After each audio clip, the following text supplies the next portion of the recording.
Ang maayong balita mahitungod kang Hesukristo sumala ni Marcos. Marcos Kapitulo 9.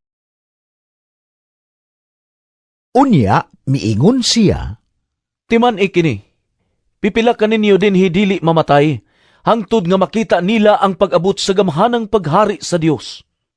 tapos sa unom ka adlaw, gidala ni Jesus sila si Pedro, si Santiago ug si Juan ngadto sa usa ka taas nga bukid diin didto walay laing tao gawas kanila. Ug samtang nagtan-aw sila kang Jesus, nausab ang iyang panagway. Ang iyang bisti misanag sa hilabihang kaputi, nga walay bisan kinsa sa tibuok kalibutan, nga makapaputi sama niini. Unya, nakita sa tulo ka tinun-an si Elias ug si Moises nga nakigsulti kang Jesus. Ug miingon si Pedro kang Jesus, Magtutudlo, maayo nga ania kita dinhi. Maghimo kami og tulo ka payag-payag, usa lang kanimo, usa lang kang Moises ug usa lang kang Elias. Nakaingon siya niini kay wala siya mahibalo kung unsay iyang isulti kay nangalisang man sila. Unya, dihay panganod nga mitungha ug gilandungan sila niini ug may nadungog silang tingog gikan sa panganod nga nag-ingon, Kini siya, mao ang pinangga kong anak. Pamati kamo kaniya. Gitan-aw dayon sa mga tinun-an ang palibot, apan wala na sila'y nakitang tao, gawas lamang kang Jesus. Sa nanglugsong na sila sa bukid, gidid-an sila ni Jesus sa pagpanugilon kang bisan kinsa sa ilang nakita. Hangtod nga ang anak sa tao, mabanhaw na. Gituman nila ang iyang sugo, apan nalibog sila kung unsa ang kahulugan sa giingon niyang pagkabanhaw. Og ilang gipangutana si Jesus. Nganong nag-ingon man ang mga magtutulo sa balaod nga kinahanglang muuna gayud pag-anhi si Elias. Siya mitubag, Tinuod gayud nga si Elias, muuna pag-anhi aron pag-andam sa tanang butang. Apan nganong nag-ingon man ang kasulatan, nga ang anak sa tao mag-antos pag-ayo og isalikway. Hinuon, sultihan ko kamo, nga si Elias miabot na o gibuhat sa mga tao kaniya ang tanan nga buot nilang buhaton, sumala gayud sa giingon sa kasulatan.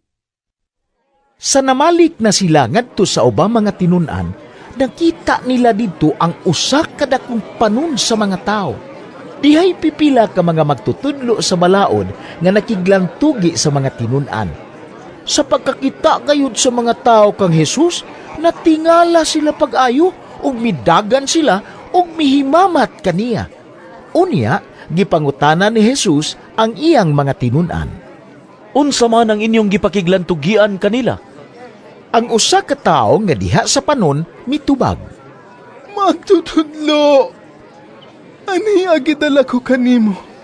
Ang akong anak nga lalaki nga dili makasulti kay gayawaan man siya. Kung atakihon na gani siya sa yawa, ilang ba siya sa yuta? Unya, mubula ang iyang baba, mukagot ang iyang ngipon ug mugahi siya. Gihangyo ko ang imong mga tinun-an sa paghingilin sa yawa, apan wala sila makahimo. Si Jesus miingon kanila, Pagkawala gayud ninyo'y pagtuo, magsigi na balang akong uban-uban kaninyo? Magsigi na balang akong pailob kaninyo? Dad-angari ang bata. og ilang gidala ang bata ngadto kang Jesus. Sa pagkakita kayod sa yawa kang Jesus, giatake niya ang bata ug mikirig ang bata. Ug unya natumba sa yuta ug naglimbag-limbag nga nagbula ang baba. Dugay na ba siyang naingon niini? Nangutana si Jesus sa amahan sa bata. Sukad sa gamay pa siya. Mitubag ang amahan, Daghan ng higayon nga misulay ang yawa pagpatay kaniya. Pinaagi sa pag-isa kaniya ngadto sa kalayo ug sa tubig. Busa, kaluyi, ug tabangi in taon kami kung makahimo ka. Nganong miingon ka man kung makahimo? Ang tanan mahimo sa tao nga may pagtuo. miingon si Jesus. Ug diha-diha ang amahan sa bata miingon nga naghilak. Doon ako'y pagtuho, apan dili pa kiniigo. Tabangin taon ako. Namatikda ni Jesus nga ang panon sa mga tao nagkaduol na kanila, busa gimanduan niya ang yawa. Bungol og ama nga espiritu. Gula ug ayaw na gayud pagsulod kaniya. Misinggit ang yawa ug gipakurog niya pag-ayo ang bata ug unya migula.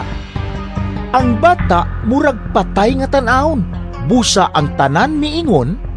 Patay na siya. Apan gigunita ni Jesus ang kamot sa bata ug gipabangon.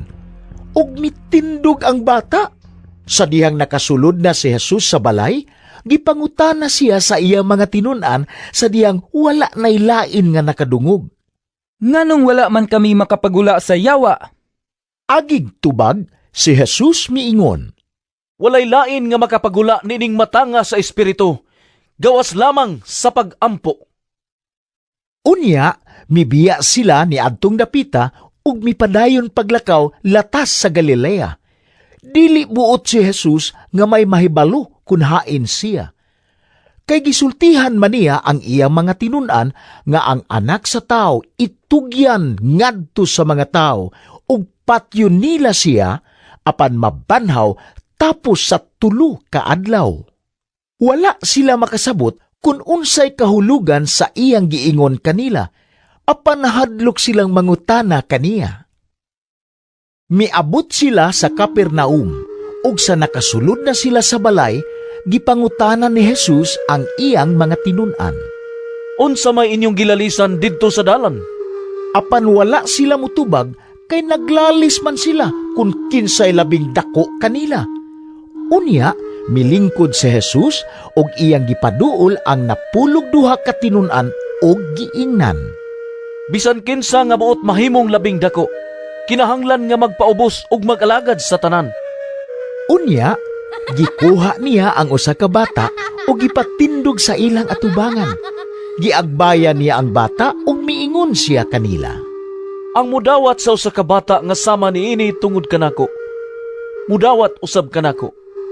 Ug ang mudawat kanako, wala mudawat kanako lamang kundili kaniya usab nga nagsugo kanako.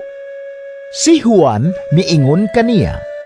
Magtutudlo, nakakita kamig tawo nga naghinginin og mga yawa sa imong ngalan ug gibadlong namo siya kay dili man siya kauban nato.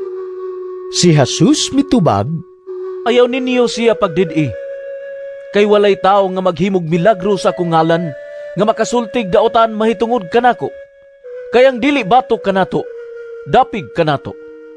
Timan ininyo kini, ang mupainom kaninyog tubig tungod kay mga sakop man kamo ni Kristo, makadawat gayud og ganti. Bisan kinsa nga makaangin sa pagpakasala nining gagmayng mga bata nga nagtuo kanako. Maayo pa nga higtan og usa ka dakong galingang bato ang iyang liog ug itambog siya sa dagat. Ug kun ang usa nimo kakamot makaangin kanimo sa pagpakasala, putla kini. Mas maayo pa kanimo nga mosulod sa kinabuhi nga usaray kamot kaysa duha ang imong kamot apan mahiadto ka sa impierno diin ang kalayo walay pagkapalong. Kung ang usa nimo katiil mao'y makaangin kanimo sa pagpakasala, putla usab kini. Mas maayo pa kanimo nga mosulod sa kinabuhi nga usaray tiil kaysa duha ang imong tiil apan itambog ka sa impierno. Ug kun ang usa nimo ka mata mao'y makaangin kanimo sa pagpakasala, lugita kini. Mas maayo pa kanimo nga mosulod sa gingharian sa Dios nga usaray mata kaysa duha ang imong mata apan itambog ka sa impierno. Didto dili mamatay ang ilang mga ulod ug dili mapalong ang kalayo. Ang tanang tao putlion pinaagi sa kalayo, maingon nga ang usa ka halad giputli pinaagi sa asin. Ang asin maayo, apan kung kinikawad-an sa iyang kaparat, unsaon pa man ninyo pagpabalik sa lami niini? Pagbaton kamog asin sa panaghigalaay ug pagdinaitay kamo.